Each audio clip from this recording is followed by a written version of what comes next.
Okay, so he will be, Roman numeral 2D, number 1. Is there anyone else making a presentation already not on, you're already on the agenda, so you're fine. Anything else? I actually do, but I'm not quite sure if it's a treasurer thing. What? A presentation. Then it's under the treasurer. Okay. Then it's under your, if it has to do with treasury, then it's under your treasurer's report. That's why it says report, so you can do that.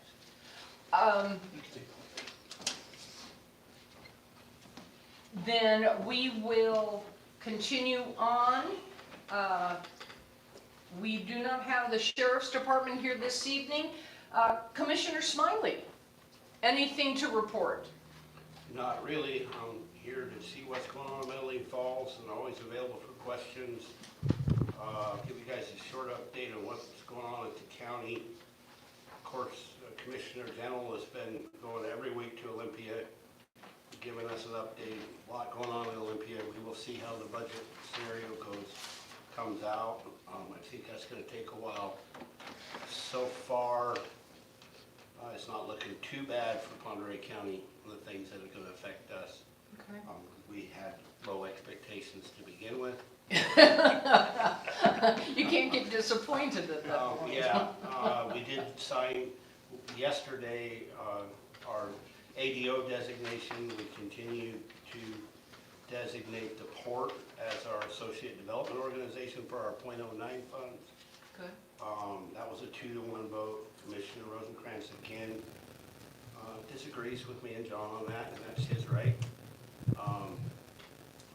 And continuing to see a lot of wage pressure, I would say, in the county, especially with regards to our prosecutor's office. We have several open positions there that I honestly don't think we're going to fill unless we can come up with a way of coming up with a lot more money. And same thing in the counseling services. Counseling services is a siloed budget and they have their own funding, but we can't spend that money for other uses. But we still, there's needed positions there that we're not going to fill unless we pony up and spend a lot more money. Same thing, we were presented today with our road maintenance plan. Public Works does a good job of coming up with a plan every year for road maintenance. And we had to readjust that at the final minute because of the increase in cost for a lot of items. The HMA, hot mix asphalt, the calcium chloride for road salt, or road oiling. Oh. Which, by the way, is more than just dust control. That also really helps preserve the roads. Those costs of those items went way up, so we just have to reduce the amount of roads that we do. That's that simple.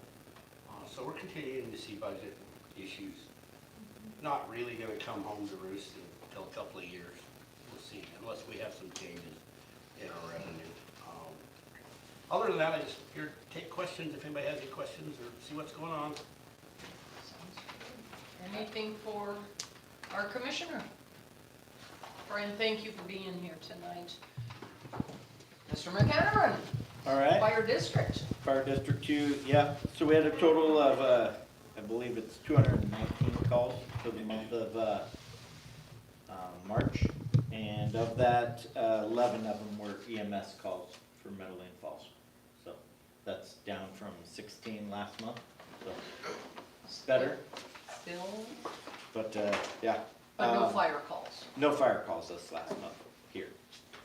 So we did get a chance to do some training with the ladder truck. If you saw us up here last week, Mr. Reagan was more than willing to let us come and use the concrete plant, the former building, to practice upon and do some work. So some of our firefighters got to climb the staircase also and go change light bulbs on top.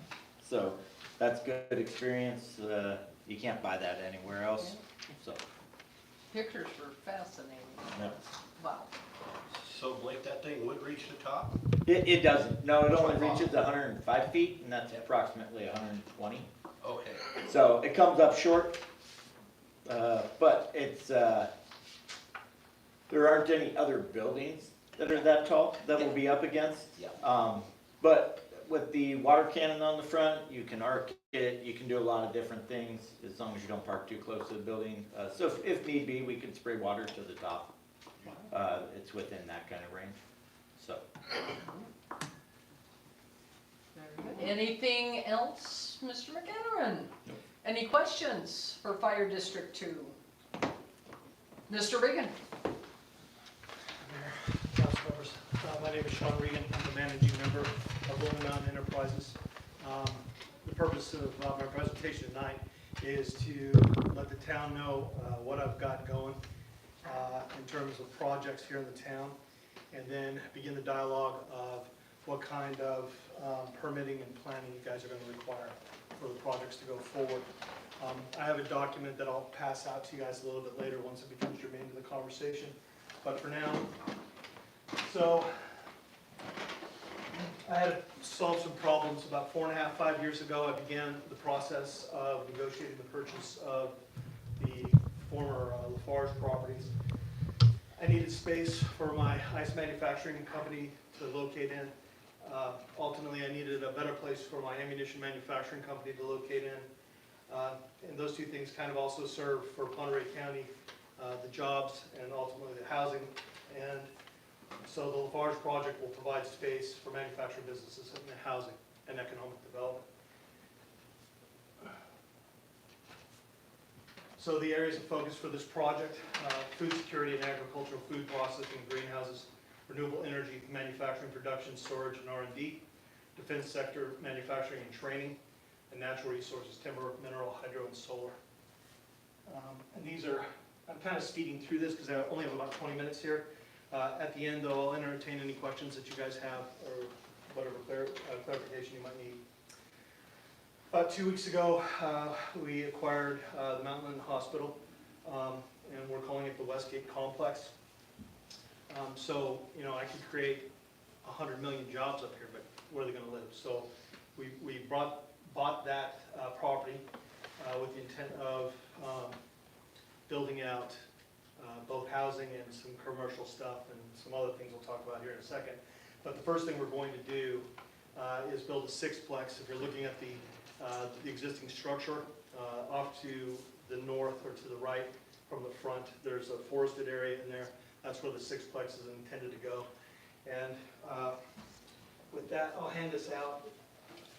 This will become germane in a minute. I'll just ask you to pass these around if you would, please. One of the things we're going to have to do, there's a lot of threatening trees in that lot. So Ryan Kiss is going to be the logger. And this document that you see here basically says that any threatening trees, forestry doesn't have a regulatory involvement, but the local jurisdiction does. So I kind of wanted to let you guys know that that's something, one of the very first steps that we're going to have to do. I'm going to extract some of the equity out of the investment right off the bat by logging that and preparing it for future construction. The sixplex, just to lay out some facts about it, will be 2 studio apartments, 2 one-bedroom apartments, and 2 two-bedroom apartments. So there's a half acre in between the hospital parcel and the river. And so by acquiring the Lafarge property, we're going to do a boundary line adjustment and combine these. So the Metaline parcel will become waterfront, and there's going to be future discussions about how we might benefit the town with that. Because I believe this will be one of the only parcels in town that actually has waterfront. And this is the location I was mentioning earlier for the sixplex. As you can see, all this timber in here, these are all threatened trees by that definition. And as you well know, strategically located, Highway 31 waterfront access, beautiful views. It's a beautiful location. So this is the sixplex from the front. So when you're in the existing parking lot now, looking towards the river, this is what you would see. And these are studios and 1 bedrooms, and then the 2 two-bedrooms up on top. So what it would look like from the riverside. We want to incorporate the outdoor beauty and allow these folks to have access to their balconies. The idea here is to allow one of the companies, for instance, that we're talking to, it's a South African company that does agricultural input. And they're looking at moving their operation here, and their leadership here would be one of the first elements to move. And then they would start hiring local from there. But we'd like them to have a place to live and then move into a regular house someplace. So this is kind of like a halfway step for them to enter the economy here in a more permanent way. We're hoping that landowners that have R5, R10, R20 zone parcels might subdivide those if they wish and put housing on there and experience some gain in that effort. So this is what the interiors will look like, just for reference.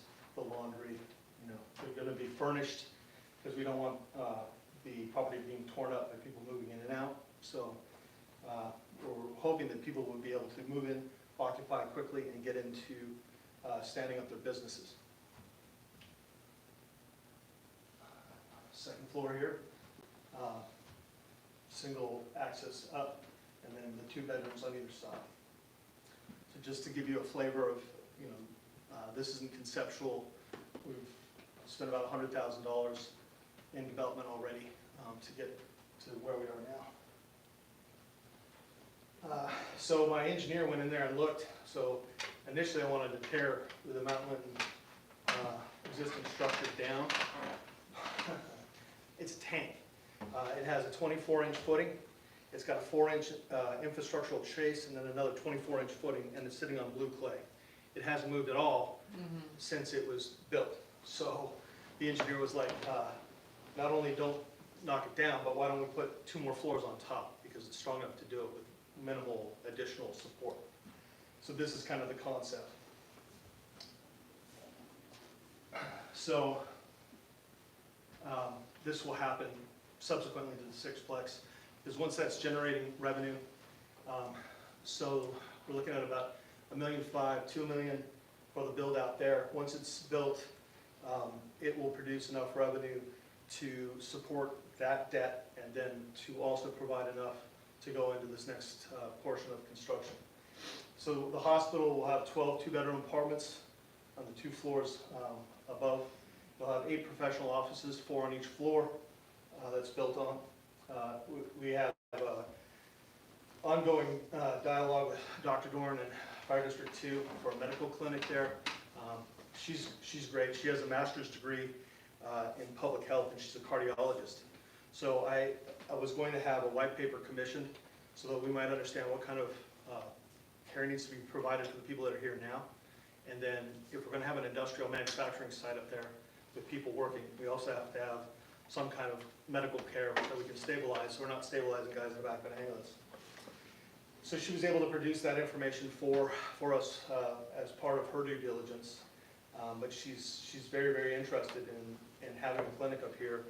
And if we are able to get these jobs going and have young couples moving in here and having young families starting, she's very, very interested in having childbirth at home and some other things. So we had some really interesting conversations with her. She's quite the lady, right? Absolutely. She's a very good fit for up here. So Brownell's down in Newport has signed an LOI. The cafeteria that's in there, we're going to build that out, and they're very excited to get in there and open up Brownell's North. I really like their steaks, I like their menu, and I've been very impressed with them. So, okay, so we all know where the Lafarge site is, right? So the remaining silos formerly associated with the Lafarge cement plant represents 48,000 tons of dry bulk storage. 48,000 tons. And it's also reinforced with steel and that concrete. So data storage of all types is interested in that because it has electromagnetic protection properties. So all kinds of stuff can go in there that's tech, but also the agricultural communities that bring in bulk product are looking at that. So there's going to be all kinds of discussions going on about that. But I didn't realize how much of an asset that was until I started talking to people. 48,000 tons of dry bulk storage is a lot. The forward base and forward metal structure of the silos building all have potential use for manufacturing businesses. The forward metal structure on that existing building, we're actually going to build 2 more floors in there. Again, the engineer looked at that. You know, it's engineered to a fairly well. Even the Lafarge folks who came up and looked at it, they were like, what are we doing here, man? They couldn't believe how it was built because it's over-engineered to a fairly well. The bays are bigger and wider than they ever needed to be. And when I went to visit their plant down in Seattle, most of the construction down there was like steel framing with some metal sheeting. So they didn't have anything remotely constructed like that. But anyway, so we can build 2 more floors in that existing metal structure for small manufacturing, any type of business incubator, crypto mining, any of that kind of stuff. So MPOC LLC or Ponderay Ballistics is going to occupy 2 of those bays. We're building out a floor in each one of those bays. So combined, well, each bay is 9,000 square feet of manufacturing space. Combined, that's 18,000 square feet of manufacturing space. So it's a 6-fold increase for Ponderay Ballistics. Mountain Ice Works is currently, because we became aware that there's going to be a huge amount of USDA Rural Development Ag money available, especially for cold storage for us up here, because there's a lot of agricultural product in Stevens County that has no place to be stored in a refrigerated capacity, right? So we're evaluating that market, but anyway, Mountain Ice Works will occupy 2 of the spaces, manufacturing ice and storing that ice. But because they're storing ice, it's refrigerated storage, and we can zonally control what the various humidity and temperature conditions are in each space. So, but that's going on right now. Hopefully we'll be able to start that process in the next 3 or 4 months. So these are the forward structures, as you guys well know. This is kind of tailored. I've given this presentation to different groups of people, so some folks don't know. But yeah, so we can build 2 more floors in this forward space.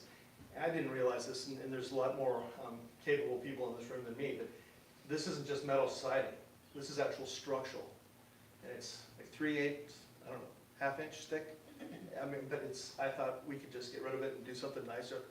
No, that's actually part of the structural rigidity of the building.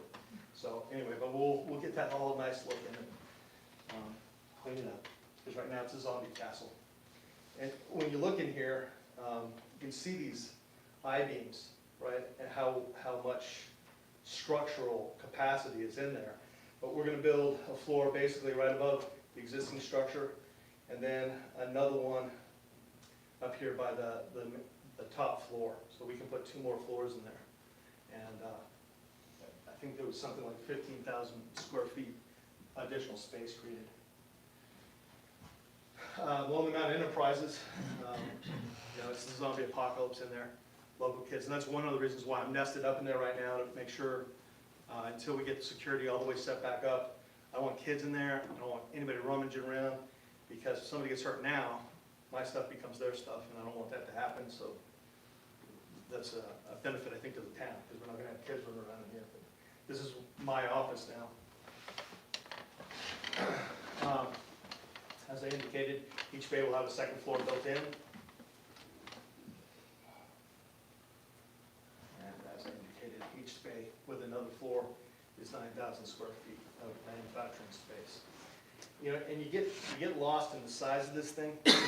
Excuse me. It's such a enormous amount of construction in here, but the average home bathroom can fit in one of these open spaces in there. So my general contractor pointed that out. So the 14.82 acres of manufacturing space, we have a variety of LOIs, or letters of intent, in place. So for data processing, for renewable energy, we have ongoing discussions with WSU and ongoing discussions with agriculture soil science companies. The South African company, they grind hard rock mineral into agricultural input. And right now their supply chain goes to British Columbia, back to South Africa, and then into Washington State wheat fields. It's crazy, right? And so they're very interested because we're actually sitting right in the middle of their supply chain. So, and they are very interested in working with WSU for some of research and development stuff that's really kind of beyond me. I'm just a landowner. So we're looking at, this is a 5-acre parcel right along the bottom of the Lehigh. We can develop that, again, with a discussion with the town here, for multifamily housing. And this would be the example. So this is the retreat at 5 Mile in Spokane. It would sit about the same height as the trees as you go up Lehigh right now, by the old manager's house. It's about as tall as the trees right there. So it's not going to be in anybody's viewway or anything like that. And they're tight and tidy little buildings that are, I think, 22 apartments in there. So the limestone quarry up there, you guys all know where it's at. So we have letters of intent in place for MPOC LLC to use as a training facility. This is one of the things I was doing in Ukraine, both looking at the training needs and also for their ammunition needs. But I've talked to Washington State Criminal Justice, well, all the different entities that an ammunition manufacturing company would interact with in law enforcement because they're contracted to make ammunition for Washington State. So we already have these discussions going on with the training cadres and with Washington State Criminal Justice Training Commission and with the Washington State Patrol, right? So it seems like a natural thing for us to do is to put some training up there. We were talking, Dr. Doran wanted significant helicopter support. If women are starting to have babies at home and they have some type of emergency, she wanted to be able to extract them. And she wanted blood products up here. So up on the ridge line up there, because we'd be out of the river fog, we can actually put a heliport in there. I reached out to Washington DNR, the wildland firefighting down in Newport. They're interested in it because what we can do is we can have a lighted actual heliport with fuel blivets and a maintenance bay to support their operations if they had to come up here, because they can resupply with water, but the fueling and maintenance, they have to do something else. So we can do that, but the Sheriff's Department, Search and Rescue, all kinds of different agencies can use that resource for their training needs. So it can serve a lot of different real world and training applications, even for FT2 and rotary ring extraction for patients.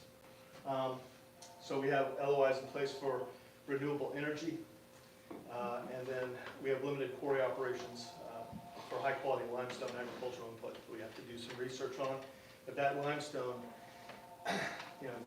for whatever reason, Lafarge left all these wonderful documents in that office that I'm in, and one of the things that they had in there was the what's the word?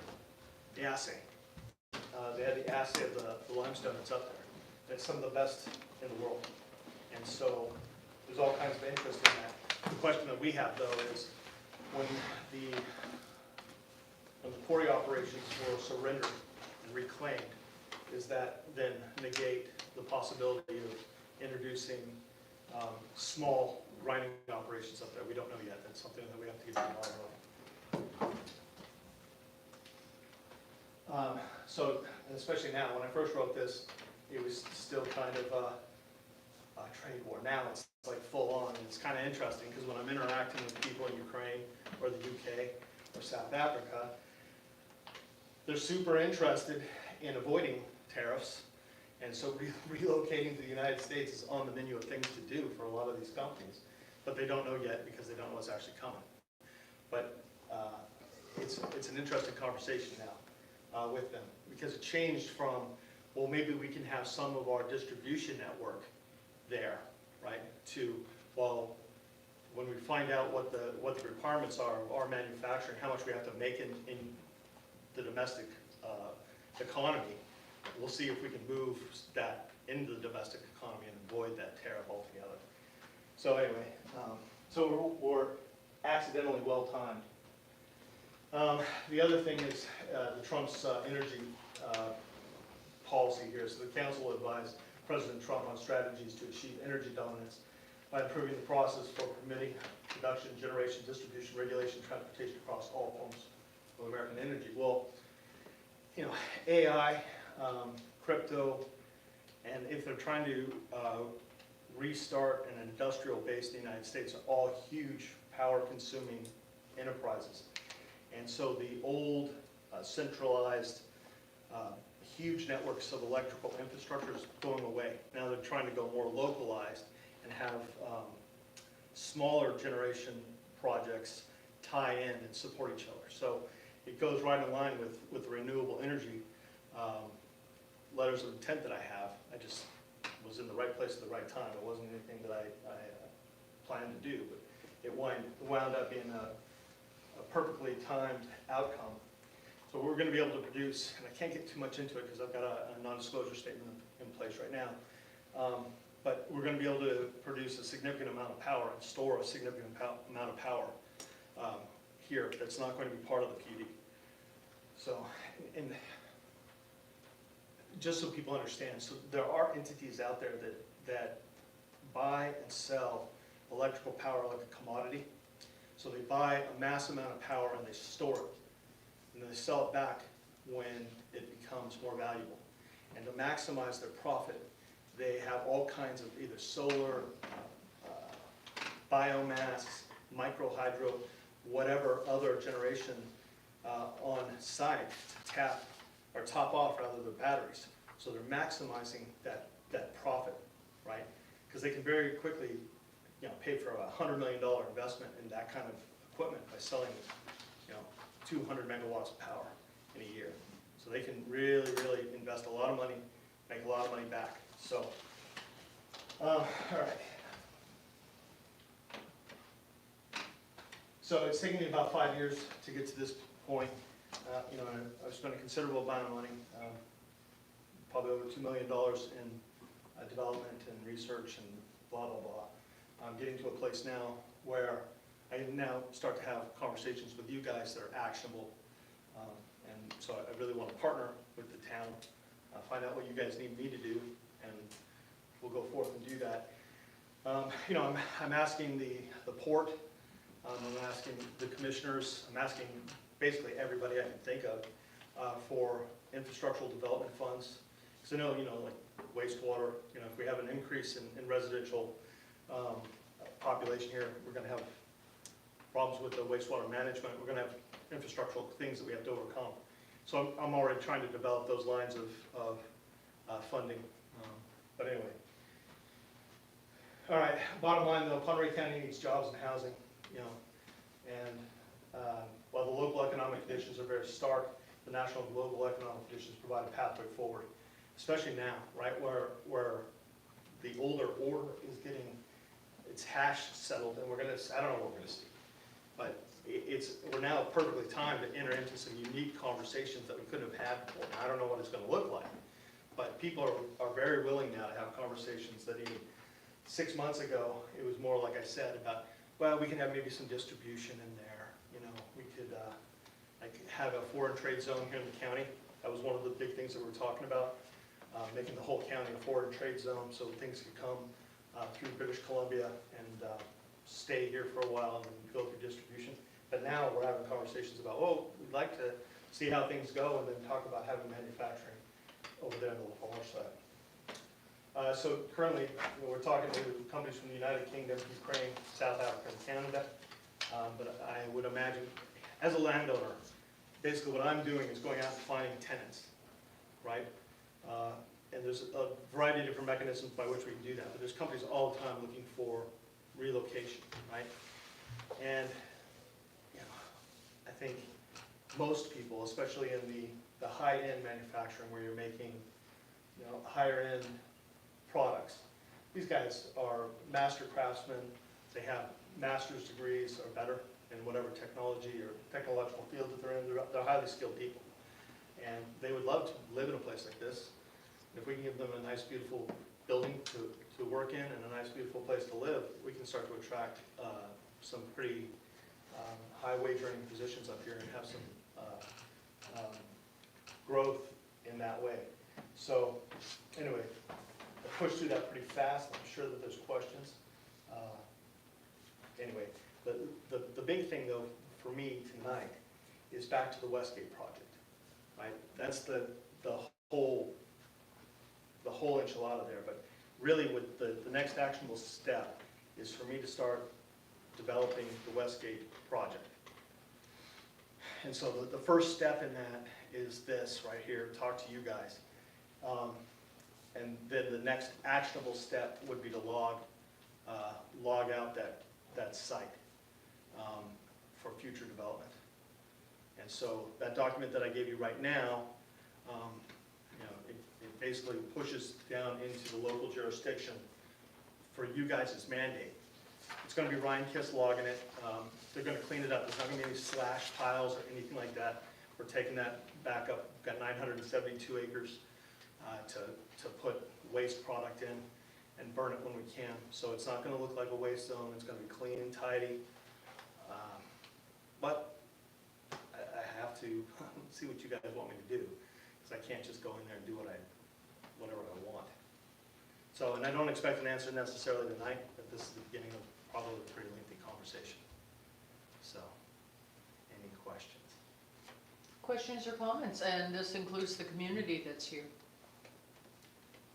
They've heard it like this. Sam? So I have a couple.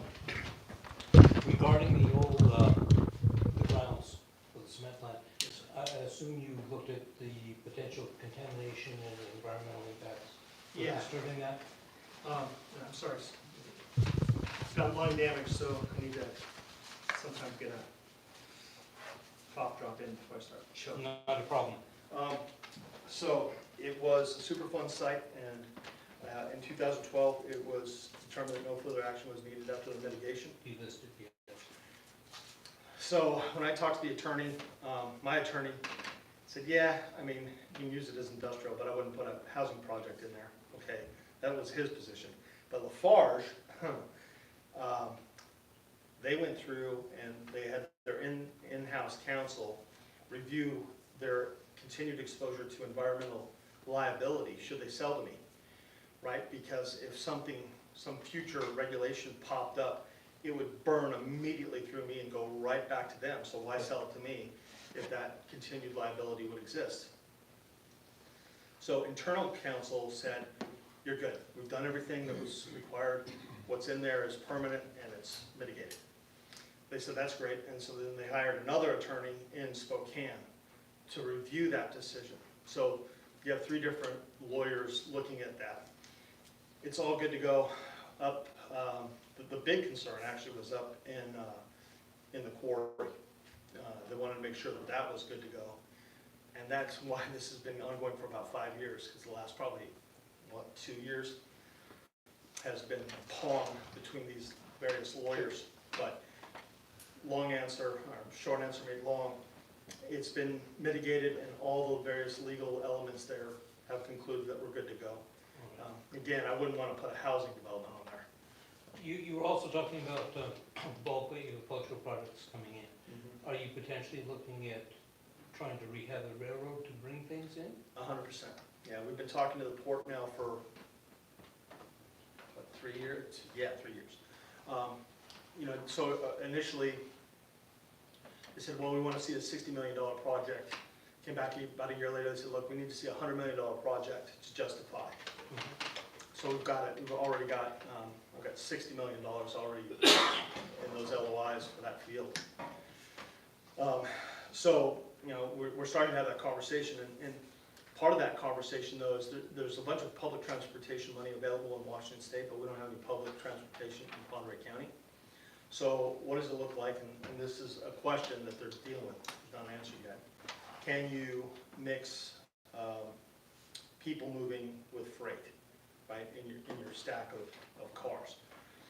Because that would be one answer, because it would be nice to tie in North County opportunity with South County labor and vice versa, as well as all of that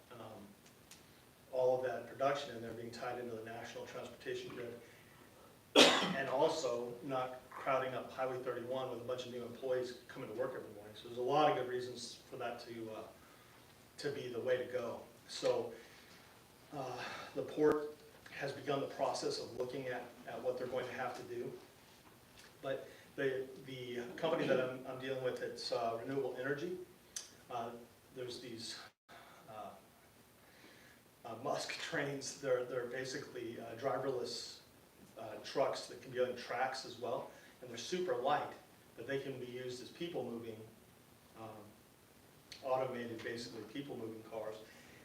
And because there's going to be a huge amount of electrical power generated and stored there, something like that might be a possibility as well. So there's about 3 or 4 different conversations going on in that. But yeah, it's hoped for, because even for my ice business, right now I have to stick within maybe 100 miles of production. Well, if I've got a refrigerated train car, right, I can start bidding on like the DOD, like Keesler Air Force Base. I saw one of their, it was a $300,000 annual ice bid, right? I can get ice down there as long as it's a reefer car and they're tied into the railroad, right? So then even for my ice business. So all kinds of reasons for me to be chomping at the bit to try and get that going, but yes.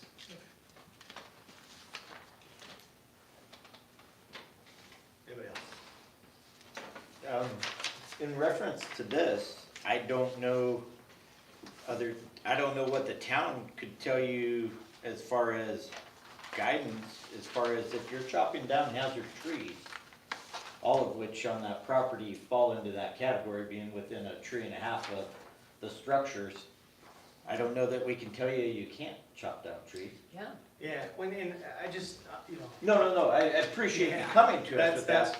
I think that what the DNR is looking for, and again, I'm not gonna speak to what you guys should do, but you guys can be more restrictive than the DNR in your ordinances and in your building regulations in absence of anything. Sure. So I think you probably don't have anything on the books about tree removal. No. Well, I don't think know that's that what you they're can, checking for. I don't know, like, whatever we would, if we decided, oh, we're gonna need an ordinance and we're gonna do this, it's not just affecting here, it's the Correct. whole town, it's That was my everybody's point. home. That's my point, like, Yeah. whatever you decide has to be universal.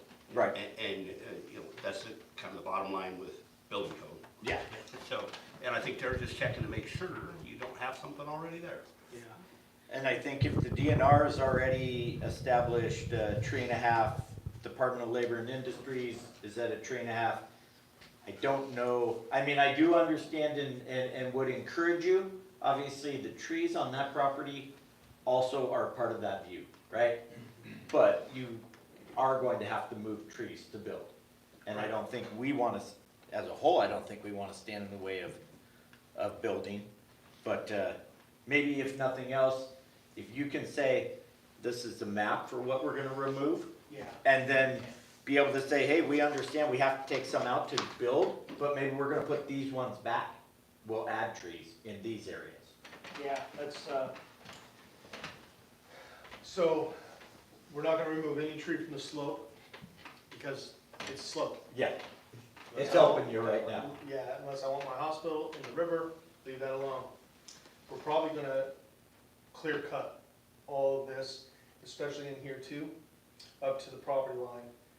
And then we'll actually have it actually set up by an architect to have grounds that will support basically the apartment building, a little play area, a little park-like thing going on. And there is ultimately what it's gonna look like. But it'll take probably 18 months for it to be in a place where it actually starts to look as I intend it to look. But yeah, so there's going to be residential parking.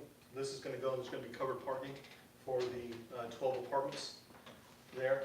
And then we're actually going to open this up. This is where Brownells is going to go, the restaurant, and they're going to have outdoor seating in that area. And then we're going to open up all of these former rooms on this side. When you look at it, you'll see structural and then window. And we can knock out the window and still have structural, so we can put each one of those rooms, we can make them a commercial space, right? So you can drive around in here and there could be a barber, or there could be whatever. So people are gonna drive around and park, and there's gonna be those small commercial spaces in there. The labor and delivery and surgical theater is gonna be changed or converted into an emergency department. And so we're gonna be working with Fire District 2 to actually put an ambulance bay in there so that we can stabilize patients in a place instead of in the back of the bus, which you guys do great, taken away from you. But so, and then this whole side where these patient rooms used to be, it's gonna be pretty much opened up for use as a gym for the residents and locals if they wanna pay for access, but also for physical therapy, chiropractic, massage therapy. Because, you know, as people are working in an industrial environment, they get injured, right? They go get rehabbed or surgically fixed, and then they can come here and they can be working and take an hour, come over to physical therapy and go right back to work, right? Instead of having to drive 2 hours to wherever and then 2 hours back, your day's shot. So that's kind of, so you understand why we're gonna skin the whole thing, and then we're gonna actually have an architect come in and redesign the space so it's more park-like. And it should be beautiful, because, you know, we're trying to capture, you know, the essence of this without it looking as wild as it does now. All these overhead lines, this is the next conversation I'm having once I get clear with you guys. This needs to go. It's the ugliest thing ever, right? I don't know how much you paid attention to that, but there's a big piece of power infrastructure in here. It's 3-phase power. So we're hoping to convince the PUD to back it out, because you guys need 3-phase at your pump house, right? So you guys need 3-phase over there. So we're gonna try and rework that a little bit. So when you're driving into town, there's not all this overhead electrical infrastructure, the first thing you see. And try and get it in the ground, especially on our property here. So the next conversation I have to have is PUD, because Ryan Kiss was like, I gotta fell these huge trees, and they are huge trees. And there's all that power infrastructure over, you know, it becomes a whole different problem for him. So he wants that taken care of next. So once I understand what you guys need, then I go start talking to the PUD.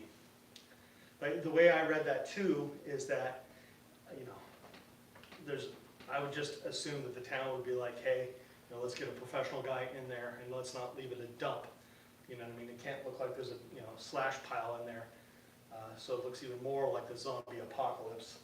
You know what I mean? So that's we're gonna immediately take the money from that. There's probably about $30,000 worth of marketable timber in there.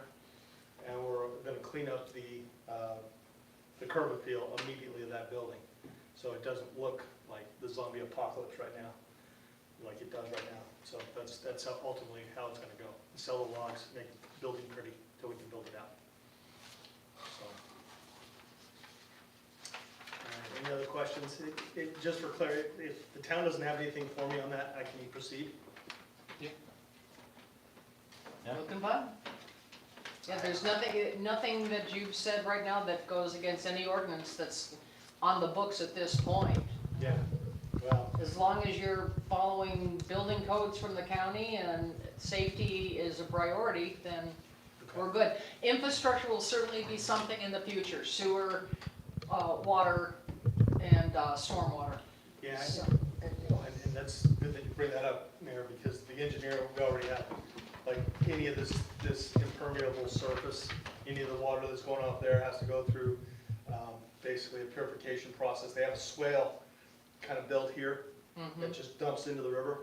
So we're gonna fix all that and use modern regulatory stuff to make sure that the impermeable surfaces, any of that water gets treated before it enters. Yeah, one of the big changes for us is having to take stormwater out of our sewer system, and so making sure all future property has that kind of drainage is Absolutely. important. Yeah, Okay. and it's super important for us, again, because that's an unstable slope if we let that saturate, so. All right, I will come back though, because when I go talk to the county, they're gonna push back with what their needs are, and I'll let you know. Thank you, everyone. Monty, real quick, what is that drain that's out there in the middle of the parking lot between the fire There's a sewer line station? goes right down Is that a through. sewer line? Okay. That's the main, Yeah, right? Yeah, one of them right, that's the one that, comes in behind the house, drops out by the fire shed down there, yep, and goes straight out.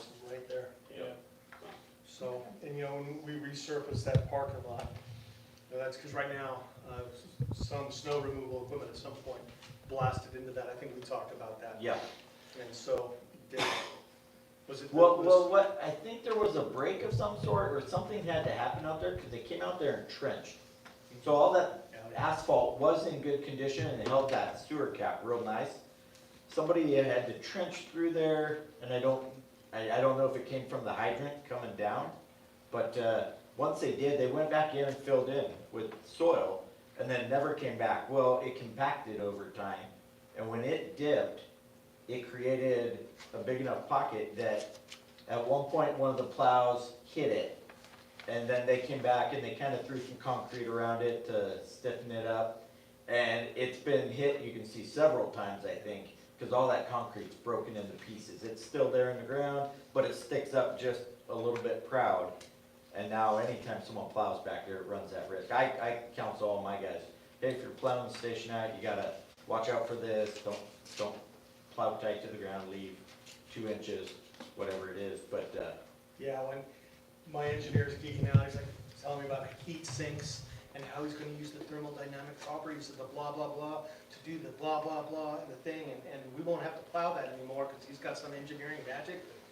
All right, Mr. Smart Guy, but yeah, so we're gonna resurface that, and we're gonna rebuild that whole thing. I know you're gonna be coming back to us with more information and more report as this project, as all of these projects are developing. I'm gonna ask, though, that rather than during our normal meeting, if we could set up special hearing time beforehand. It would just clear up our meeting schedule a little bit. This is excellently presented, it is professional, I like what I'm hearing, but it's also gonna stretch us, and I would like the public to know next time you're gonna come with us. Absolutely. They would love to hear this, so. Yeah, and for this particular presentation, like, I'm going to every town, I'm going to the county, but you're right, Mayor, that's a good way to go. And these future conversations are gonna be much more technical. We're probably gonna have engineers in here who are gonna have to lay it down for you guys. And so it's probably best if we do have a sidebar or whatever we're gonna carry. That sounds fine. Yeah. Thank you, Mr. Reagan. Thank you very, very much. Thank you. We will move on with our meeting. We are at the approval of the previous meetings.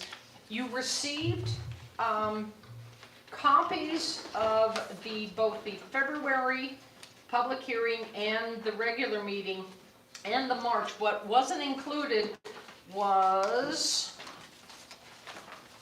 did I go with it? Yes, this sheet that we gave you today, so that these pieces are in each of those minutes.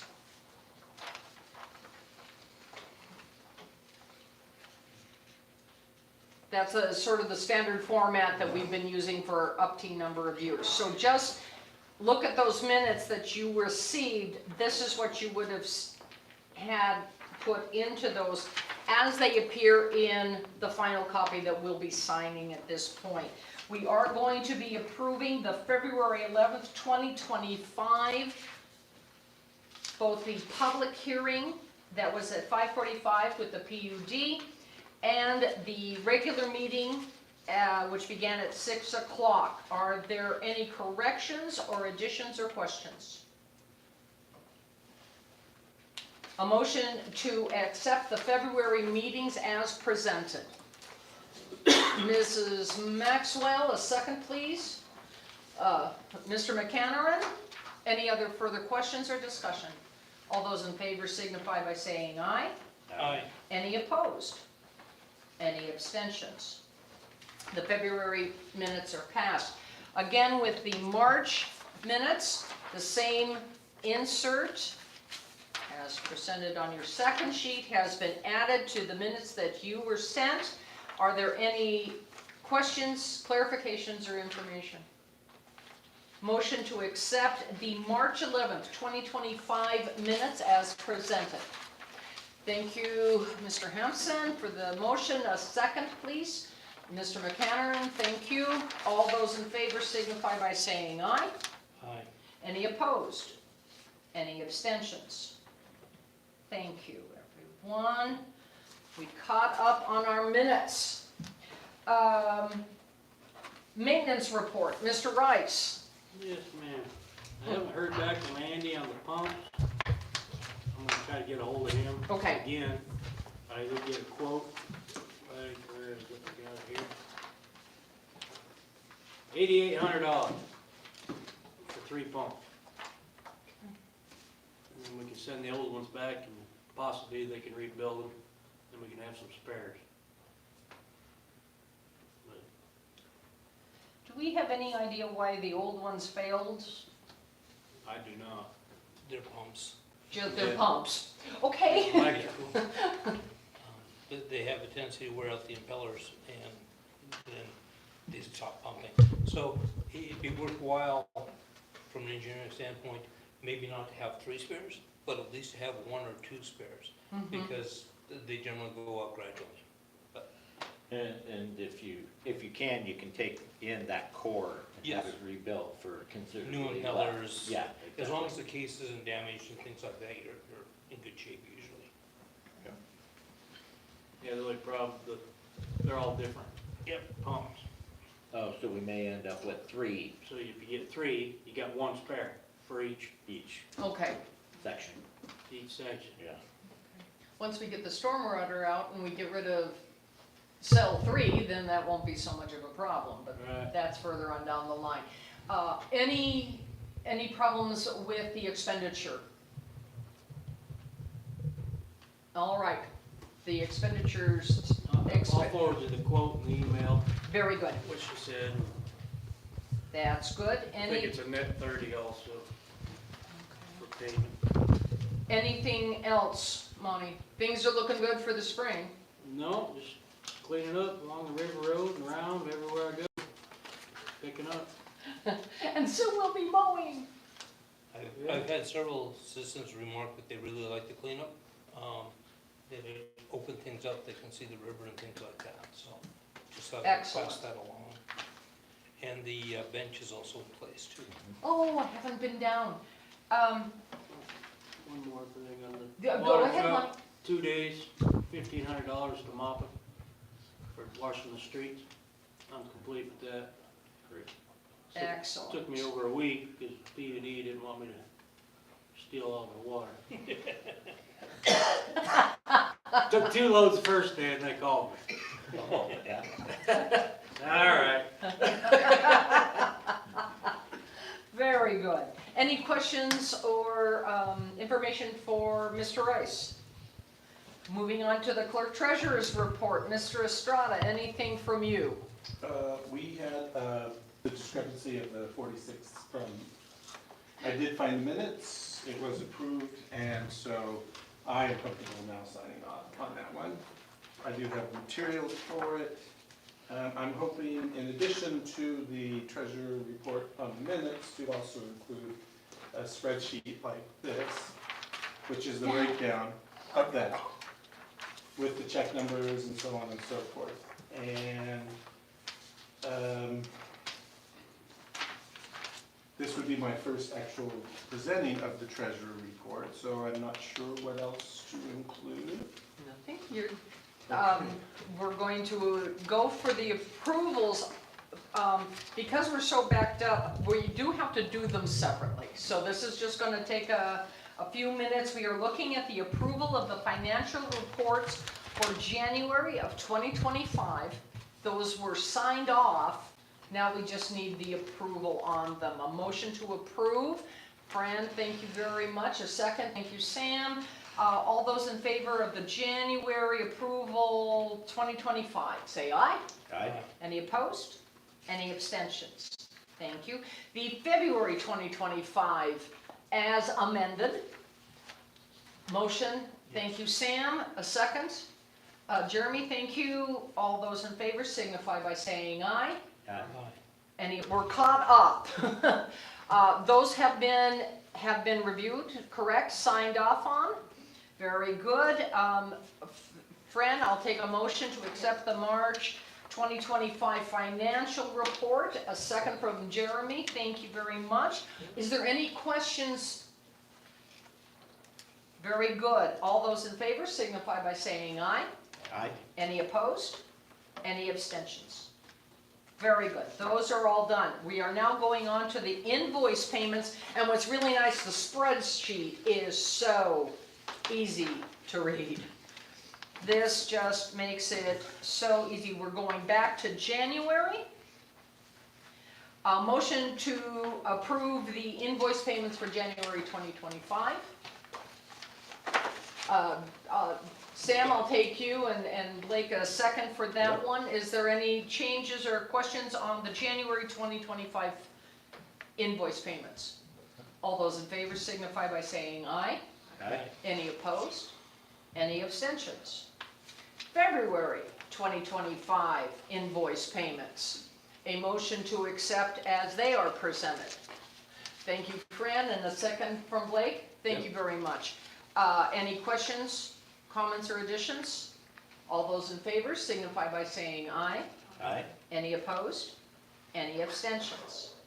And now we're caught up March. We are now looking at our March invoices. Those are before you. Fran, a motion to accept the March as she is the signer on that report. A second, please. Thank you, Sam. And any other further? One question. Just Yes. Who's Westland Construction? Oh, they are Down at the. down at the, yeah, down at pump the, station. Over the hill. over the hillside. Okay, Yes, yep. that was from over the hill. All right. I think they were the rocks, actually. Okay. I should say real quick that Mr. Tom called, he said we only have one payment each for the sewer plant For the remainder of that project, and we'll Okay. be. and the we'll be done with wastewater, those. so one payment left. So that is fine. A motion and a second for the March invoice payments has been made. All those in favor signify by saying aye. Aye. Any opposed? Any abstentions? Edward, thank you. You got us caught up and back on schedule. Thank you. That is excellent. Council and mayor's reports. Ms. Maxwell? Nothing to report. Nothing to report. Mr. Hampson? Mr. McGeorge? Again, the bench is up, looks nice, had several people comment, they're glad to see it. A lot of people are missing the fish bench, as it was called, but they understand the reason why. I haven't needed to supply any water to the softball field. So, I think we're probably covered enough for the year. I don't know how long their season goes. Oh, go ahead. Were you able to connect with the Legion? 'Cause I Yes. know you. Yes. Okay, good. Yeah. Yeah, we've got water. We have that as a Just hadn't been standby if very we great. need to, but right now we haven't needed to. That's excellent. And thank you for that information, Sam. That was good to see. Anything else, Mr. McGeorge? Mr. McHenry, anything addition to you? Thank you very much.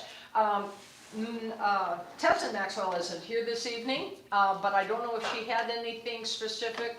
She just texted me a couple minutes ago and said that she just had something come up at home. Okay, Nothing. which can happen when you've got little ones running amok. For the mayor, the Cutter liquor license is up for renewal. Is there any objection or reason why we shouldn't approve that? Then we'll just go on with that one. We are going to, on April 10th, Thursday, our buildings are going to be surveyed for insurance purposes. And I will not be here because I have meds appointments in Spokane, but they will be going through our buildings. They've got the list. They're going to be wanting some details, and we should be able to supply all of that from the clerk's office. So we should be good on that. What time are they gonna do that? Pardon? What- Starting at 12:30, they say. So if you'd like to pop in and see what that's going to be like. Some of you, including myself, were up for re-election. Myself, Fran Maxwell, Jeremy, Thompson and Blake McCannaron, you are all up for re-election. The filing period is May 5th through the 9th. We get 1 week in May to get ourselves on the ballot. If you intend not to run, please let us know. Either the clerk or myself. And remember the unwritten rule, if you're not going to run, you have to find someone to take the job. No, but it just seems that way. However, be aware of that and don't miss your deadline. And we're assuming that the county will have everything ready. You're contacting the county office, so you're good there.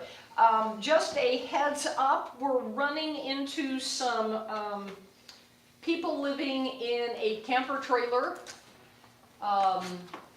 pretty much illegally, as far as even our ordinances are concerned. That information it just hit our desk today, and with the computer being done, I couldn't follow up with the way I wanted.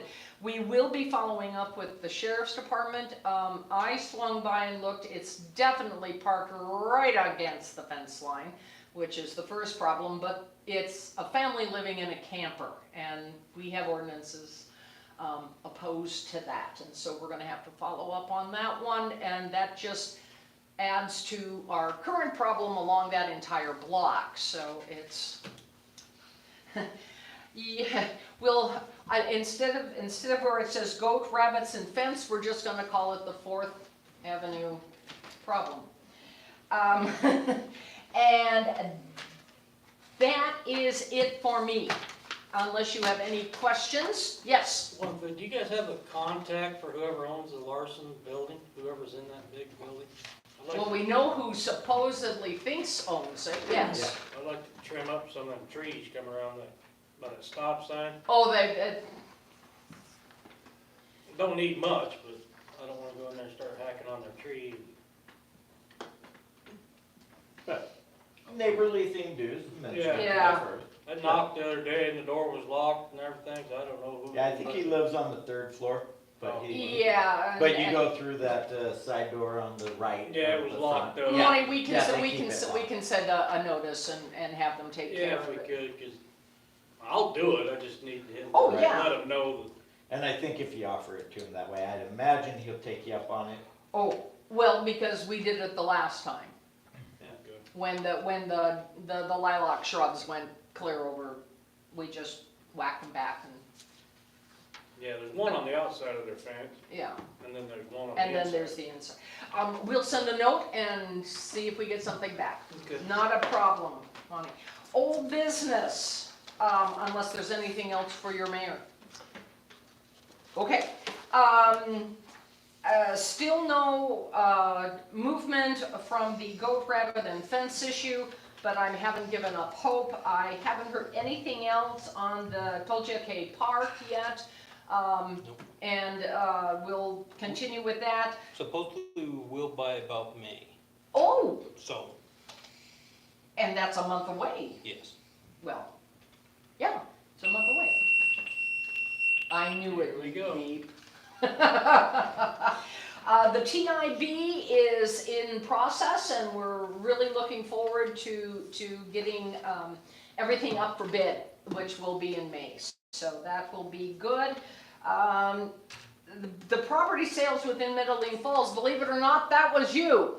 We were very curious as to what was going on with rumors, and did you hear? And so I was so glad to see you on the budget, or on the thing. Anything else under old business?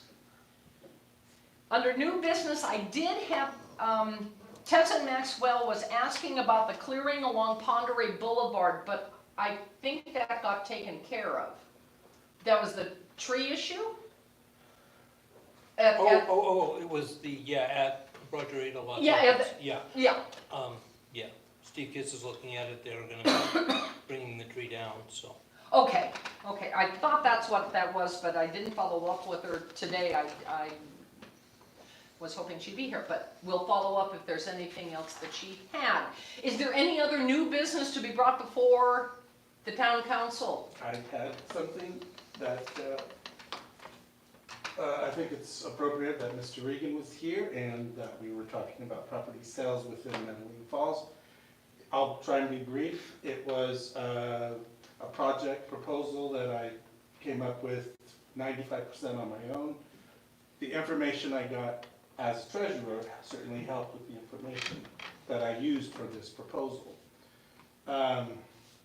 So on one hand, I'm coming as a resident to the town, bringing a proposal in the manner that I wish, that I think would be acceptable based on how I've seen other proposals come through here.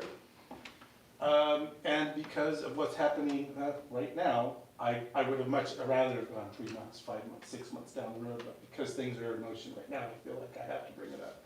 Again, most of this was done at home, so I just call it the Falls Forward Initiative, and it's a bold vision for Metaline Falls.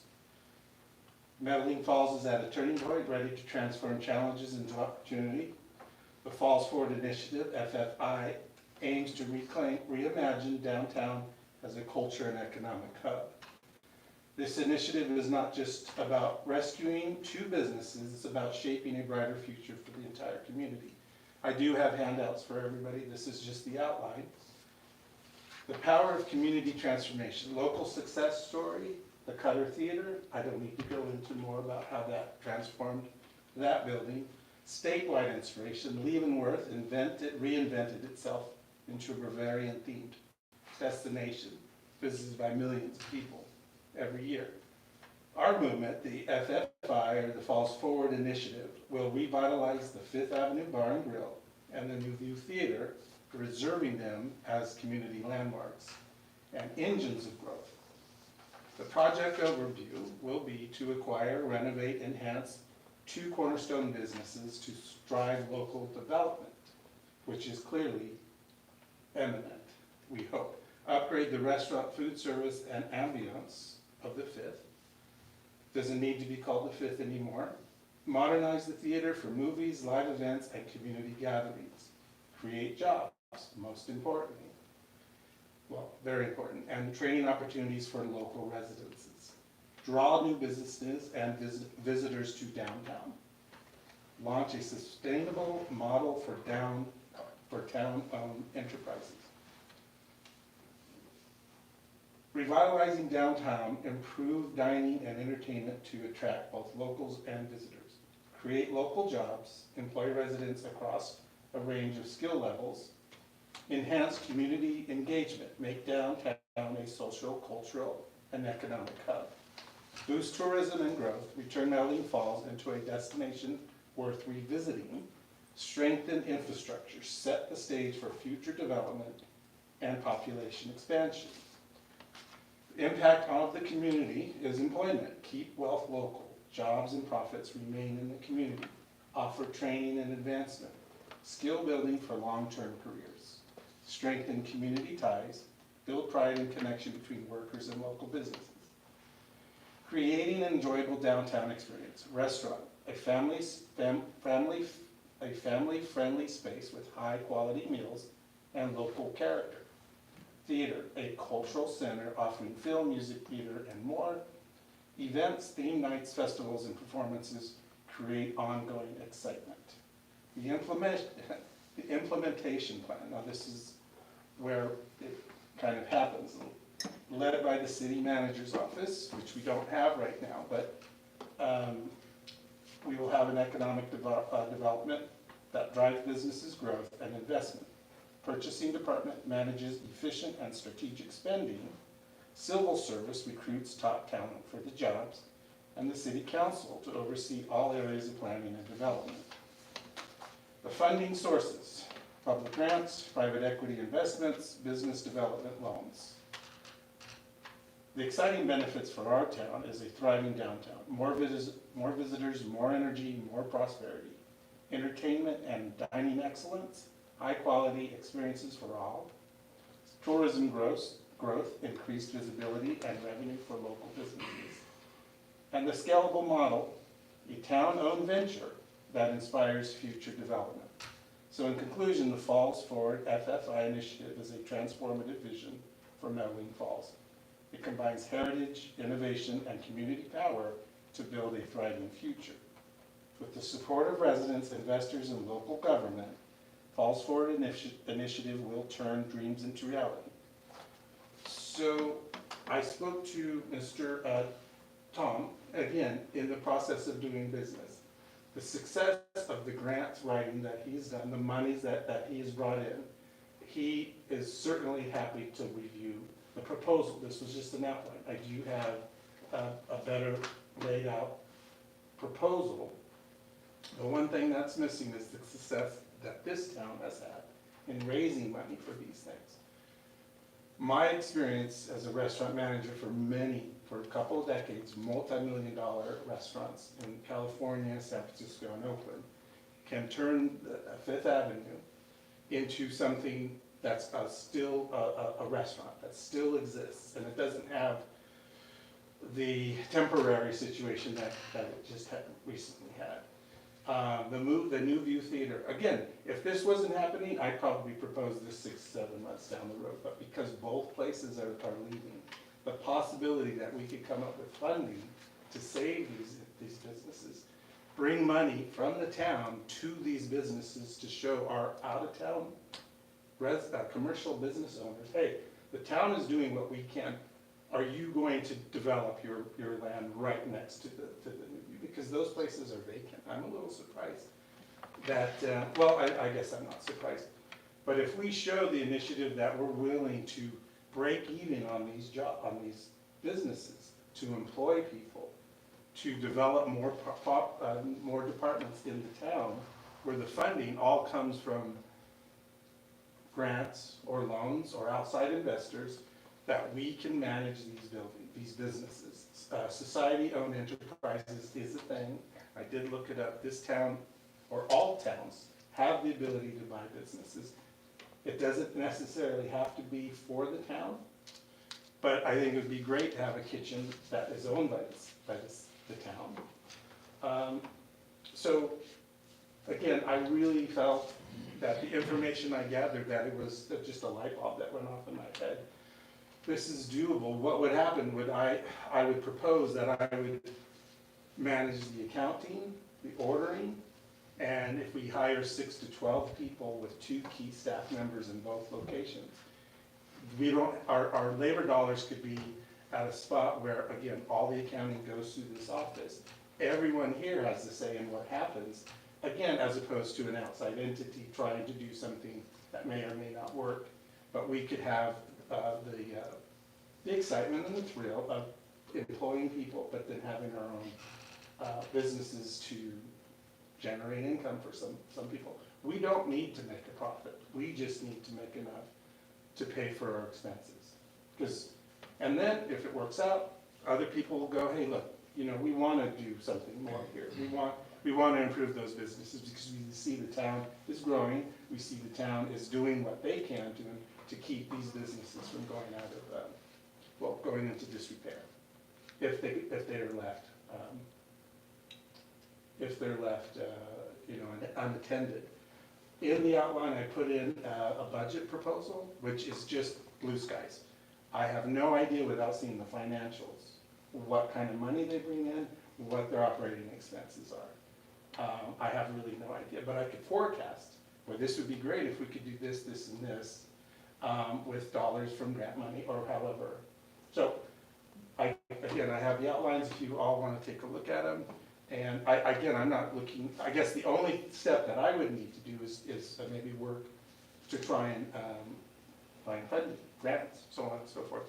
But this is over and above the treasurer position.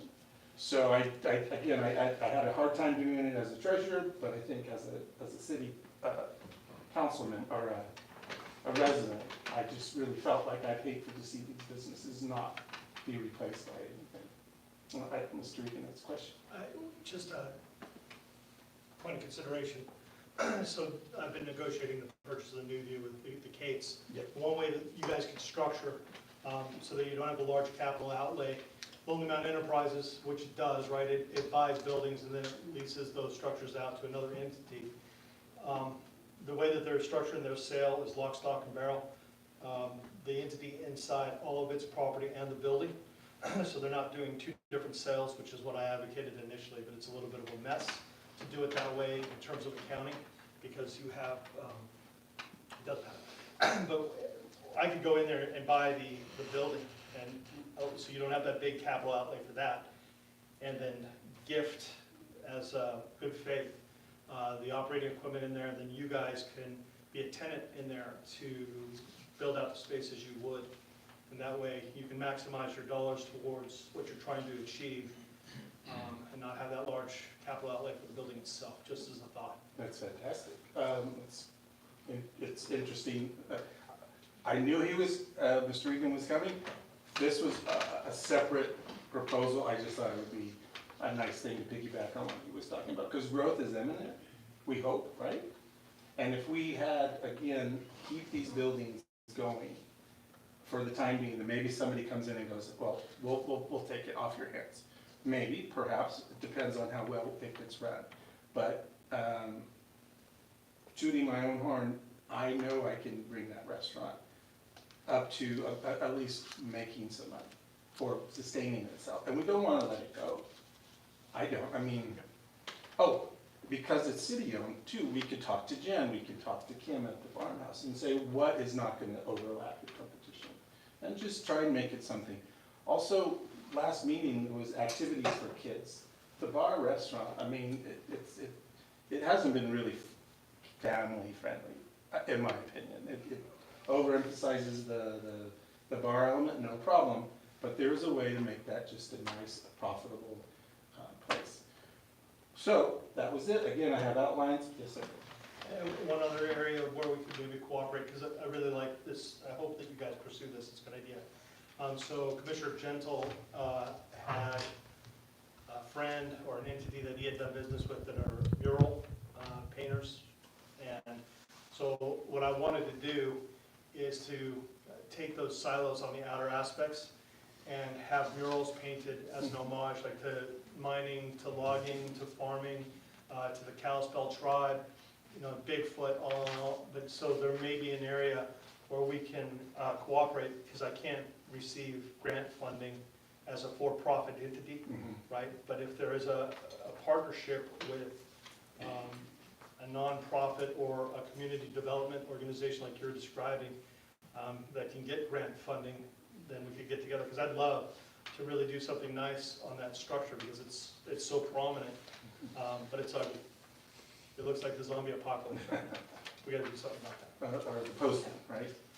Yeah, that's great. It was interesting too. Mayor wanted the sign to be updated, and I said, well, this is where we could put in the new restaurant, the new view. But that's just my thoughts. I don't know where it goes from here. But it's nice to have support from the community. Anything else?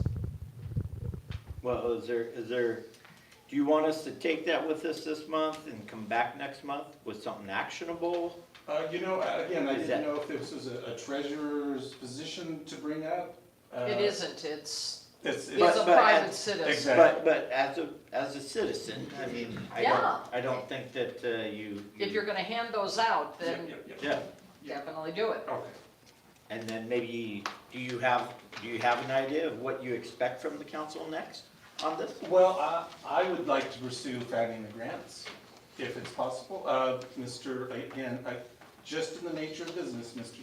Tom recommended John Gallo at the Commerce. And he was actually saying, it's too bad we don't have the type of tourism that he believes that would be nice to have.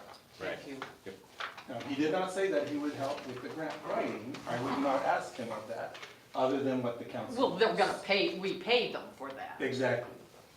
Hopefully these proposals are good enough to maybe, but you can only do so much without the financial. Sure. Yeah, definitely. No, that's, Commerce is definitely there.